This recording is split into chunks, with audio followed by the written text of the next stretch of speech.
চাকরিতে আবেদনের বয়সসীমা ৩৫ আন্দোলনটি দীর্ঘ ১২ বছরের আন্দোলন।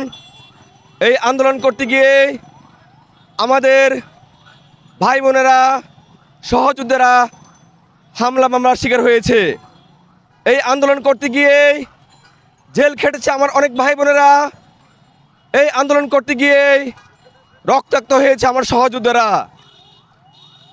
প্রিয় দেশবাসী, প্রিয় সাংবাদিকবৃন্দ, আমি আপনাদেরকে অবগত করতে চাই, বিগত দিনের স্বৈরশাসক সরকার ক্ষমতায় আসার আগেই তারা বলেছিল তারা যদি ক্ষমতায় আসে তাহলে তারা চাকরিতে আবেদনের বয়সসীমা বৃদ্ধি করবে।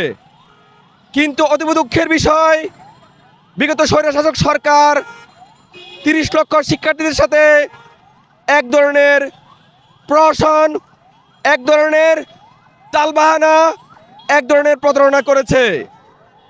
মনে রাখতে হবে, যারা শিক্ষার্থীদের সাথে, বেকার সমাজের সাথে, সাধারণ শিক্ষার্থীদের সাথে প্রহসন করবে, তালবাহানা করবে, তামাশা করবে, তাদেরই পতন অনিবার্য, যাহা শেখ হাসিনার মধ্য দিয়েই প্রমাণিত হয়েছে। আমরা বলতে চাই, বিগত নির্বাচনগুলোতে সকল দল ইশতেহারে রেখেছে তারা যদি ক্ষমতায় আসে তারা যুক্তিগত সাপেক্ষে চাকরিতে আবেদনের বয়সসীমা বৃদ্ধি করবে, ৩৫ করবে এবং উন্মুক্ত করবে। আমরা দেখেছি যে বৈষম্য বিরোধী ছাত্র জনতা আন্দোলনের মাধ্যমে এই সরকার ক্ষমতায় এসেছে। এই সরকার হচ্ছে যে ছাত্র জনতার সরকার, জনবান্ধব সরকার, অভ্যুত্থানের সরকার। তাই আমরা মনে করছি এই সরকার ছাত্র সমাজ যা চায়, জনগণ যা চায় তা সরকার যুক্তিগত সাপেক্ষে মেনে নেবে। অতীব দুঃখের বিষয়, এই সরকার ক্ষমতা আসার পরে আমরা অহিংস এবং শান্তিপ্রিয়ভাবে আন্দোলন করেছিলাম। আমাদের এই আন্দোলনে তারা আঘাত করেছে। আপনারা জানেন যে বৈষম্য বিরোধী ছাত্র আন্দোলনের আমি নিজেও একজন কেন্দ্রীয় সংগঠক।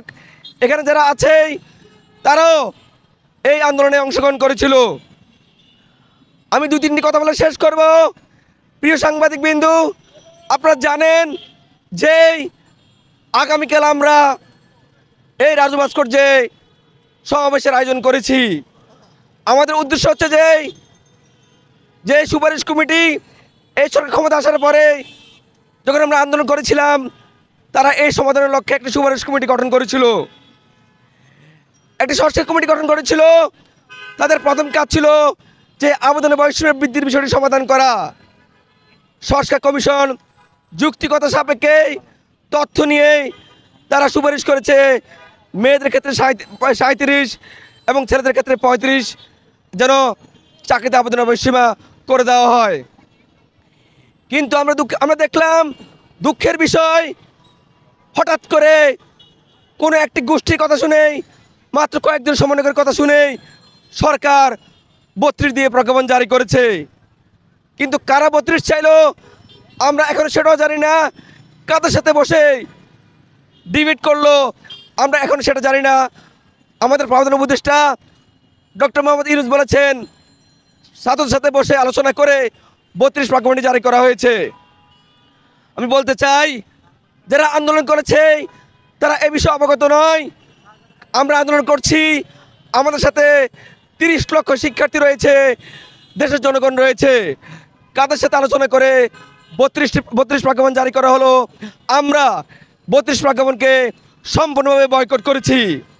তাই বলতে চাই, সুপারিশ কমিটি যে সুপারিশ করেছে চাকরিতে আবেদনের বয়সসীমা ৩৫, মেয়েদের ক্ষেত্রে ৩৭ এবং আন্তর্জাতিক মানদণ্ড অনুযায়ী শর্ত সাপেক্ষে উন্মুক্ত, আমরা সুপারিশ কমিটির সুপারিশকে বাস্তবায়নে দেখতে চাই। আমরা চাই সরকার যৌক্তিক সকল দাবি মেনে নেবে। কারণ আপনি গত 2-1 দিন আগে দেখেছেন যে ডাক্তাররা আন্দোলন করেছিল যে চাকরিতে আবেদনের বয়সসীমা ডাক্তারদের ক্ষেত্রে ৩৪ করতে হবে। আমরা তাদের আবেদনকে সম্মান জানাচ্ছি, কারণ তাদের আন্দোলনটি যৌক্তিক।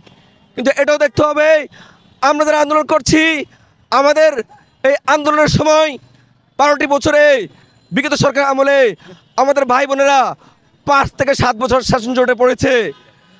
ডাক্তারদের যদি যৌক্তিক দাবি মেনে নেওয়া হয় তাহলে কেন আমাদের দাবি মেনে নেওয়া হবে না? কারণ হচ্ছে যে ডাক্তারদের যুক্তিগত অনুসারে